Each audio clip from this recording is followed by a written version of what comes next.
Hey, Pudding, let's go get Batman.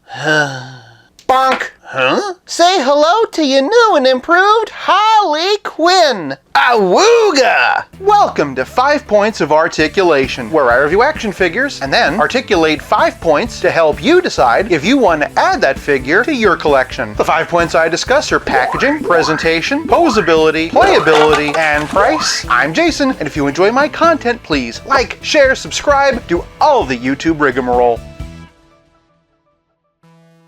Today, we're taking a look at the MAFEX Hush style Harley Quinn by Medicom. Starting off with the packaging, and I love it. I mean, it's a window box, so you know I'm happy. The aesthetic really calls to mind the trade paperbacks. You can't see quite everything she comes with, but most of it. Company logos in the corner. If you didn't know, it's figure number 162. Fun, sassy picture of Harley down here. Even more sass on the side. Clearly a woman scorned up top. A good static product shot on the side. All the legal down here, including that non-reproducible hologram to let you know it's official. And a whole collage of awesome on the back. I don't like to show the backs of these boxes because it shows off all the accessories it comes with, but it's really hard not to be impressed. If there was any doubt for packaging, Harley gets 1 whole point. Moving on to presentation, and Harley stands at 6 inches on the dot. The Jester suit is my favorite look for Harley, and MAFEX has knocked it out of the park. That's not to say I don't have some criticisms, but we'll get there when we get there. For on the top, her face is absolutely perfectly painted. Of course, her hood has little danglies and pom-poms. Really great job texturing those. Additionally, her eyes are stunning. The collar is attached, so it's not going to be flopping around. That being the case, though, I do kind of wish it came down a little bit lower. More of those nicely done pom-poms. Hey, my pom-poms are up here, buddy! While we're here, though, the red diamonds on her arms are very vibrant. Same with the black ones on the other side. She's got her frilly cuffs, more diamonds on the leg, and her little elf shoes. As usual with MAFEX, she sadly does not have any peg holes, but that's to preserve the integrity of the sculpt from multiple angles. Well, the joke's on you!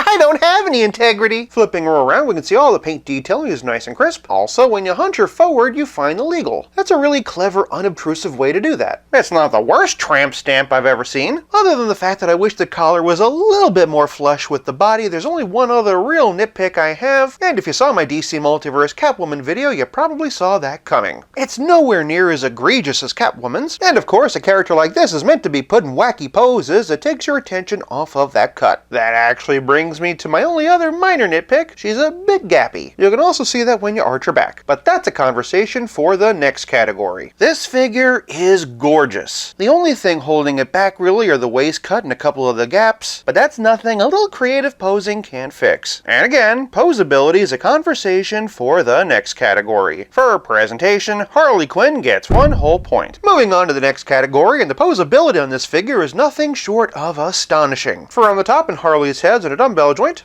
As usual with MAFEX, there's a little bend in there. In combination with a ball joint at the base of her neck, she can look up this far and look down this far. She also gets a great amount of tilt. Moving on down, and her arm doesn't quite make it to 90 degrees. Fortunately, she has a McFarlane-style rotator cuff to help with range. Harley has bicep swivel, pinless double-jointed elbows, and wrist balls that give her a great range of motion while being nicely hidden by this cuff. Shifting the torso, and Harley has a diaphragm joint and a dumbbell waist. Using both, she can arch back this far and hunch forward this far. Of course, you can also roll around, tilt, and twist. Below the waist, and Harley's hips are on drop-down ball joints. Utilizing those drop-downs, and she can kick this high and do a perfect split. And despite not having any kind of thigh cut, she still has a very fair amount of twist. Traveling down the leg, and she has pinless double-jointed knees that move like butter, toe articulation, and ankle balls that can swivel, hinge, and pivot. I'll admit, posing action figures isn't my strongest suit. Get it? Suit, playing cards. Anyway, even so, I'm hard-pressed to think of any poses you couldn't get her into. The only problem, of course, are the gaps. Any additional plastic would have looked better, but it would have hindered the range. Speaking only for myself, I'm happy for the range, so for posability, I'm giving Harley 1 whole point. Moving on to playability, and this might just be the best part. In addition to this head we've been looking at, she also comes with an even happier one, and a less happy one. Finding just 1 Harley Quinn with a good head sculpt is hard enough, but 3? If you need a reminder, Highlander, here's DC Essentials. If that wasn't enough, on top of these relaxed hands, she also comes with 4 other sets. And each pair comes on its own acrylic tree so you don't lose them. And speaking of not losing things, make sure you don't lose these cuffs. She comes with jazz hands, pointing hands, fists, pat 'em up, and accessory holding hands. What accessory, you ask? Why, her oversized mallet, of course. It's silver and has some red detailing, and it easily pipes through her accessory holding hands. Shh! Be very, very quiet! I'm hunting bats! But if all that wasn't enough, she also comes with alternate spring-loaded feet. And there you go. It's a fun little addition taken directly from the Hush comic. I know one thing I wish they'd gotten closer to the comic.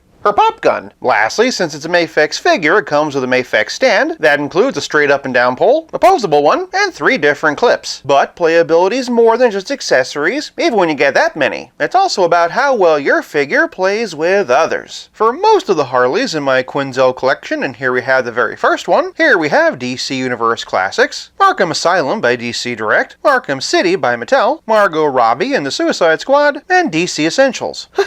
For some other Hush figures, and here's DC Direct Catwoman with her broken arm, DC Direct Scarecrow, DC Direct Nightwing, DC Direct Poison Ivy, and the DC Direct Hush. For another Hush, and here we have DC Multiverse. Clearly these do not scale at all, which sadly means that displaying her with those Batman and Joker figures is clearly out of the question. Well, here's the 2003 Mattel Batman, here's the S3 sculpt, and here's DC Universe Classics. And then moving over to DC Collectibles, and here we have DC Icons. These scale pretty well. The DC Designer Series Grey Capullo figure is definitely pushing it, and anything the size of DC Essentials onward is definitely too big. For some members of the Bat family that work with this Harley, and here we have the Mattel Batman Legacy Batgirl with some camera trickery, and I think Essentials could work here. But looking at this Alex Ross figure, and anything this size or larger will not. As for Robin, this 2003 Tim Drake is fine. This DC Universe Classics one might even be too small, but this Mattel Multiverse figure can definitely work, and also the Mattel version of Damien. And since I very rarely get to bust her out, here we have Batwoman. For some other villains, and here we have the DC Universe Classics Riddler. If you're curious about the DC Designer Series version, he might be just a hair big. That said, and here we have DC Universe Classics Two-Face, Arkham City Two-Face, DC Direct Silver Age Penguin, a different DC Direct Penguin, and a Mattel Silver Age Penguin. For some larger characters, and here we have a Mattel Clayface, Man-Bat, and Bane, and then here we have a DC Direct Killer Croc, and a DC Direct Poison Ivy. For another Catwoman, and here we have DC Direct Arkham Knight, and for the closest thing to Catwoman from Marvel, and here we have the Black Cat. Speaking of Marvel, for a black, white, and red comparison, and here we have the Amazing Fantasy 15 Spider-Man I just looked at, and for the only other MAFEX figures I have, and here we have the black costume Spider-Man, and very appropriately, Hush. Of course, I'm sure the character you're the most interested in seeing Harley with is the Joker. Like I said before, anything from DC Multiverse is going to be too big, but just for you, I plumbed the depths of my collection to see if there were any that would work. If you wanted to, you could make it work with this 1999 DC Superheroes one from Hasbro. The aesthetic and articulation scheme don't exactly match up, but size-wise they can fudge together. Next up, and here we have the Hush Joker from DC Direct. I'm actually pretty astonished at how well these two scale. And yes, I actually bought this figure just for this comparison. For another DC Direct Joker, and here we have this straitjacket version. You can definitely pose them together, but size-wise it is starting to push it. For one of the all-time best Joker figures, and here we have DC Universe Classics. I personally think these look perfect together. For another one of my all-time favorite Joker figures, and here we have Arkham Asylum from DC Direct. And just to illustrate the scaling issues, for one last one, here we have Batman and Son. Anything from that point forward is definitely going to be too big. For a relative scale comparison, here's Harley Quinn with Pizza Spidey and the Spectacular Spider-Man. And as always, here she is with Stealth Iron Man. Between all the figures she scales with and all the accessories she comes with, is there even a question? For playability, I'm giving Harley 1 whole point. This leaves us with nothing left to discuss but the price. I got Harley on Amazon Prime with free shipping for $90, which given what I've paid for some other MAFEX isn't that bad, especially when you factor in how much she comes with and all the different display options you get. If the MAFEX Hush Catwoman is any indication, Harley will skyrocket in the aftermarket, so if you want her, do get her while you can. As happy as this gesture makes me for price, I'm giving Harley half a point for a grand total of 4.5 out of 5. For more Harley Quinn, check out this holiday version, or for more MAFEX, check out this video on Hush himself. Which Harley look do you prefer? Sound off in the comments below. Thank you so much for watching. I'll be back again real soon, but until then, play nice and have fun.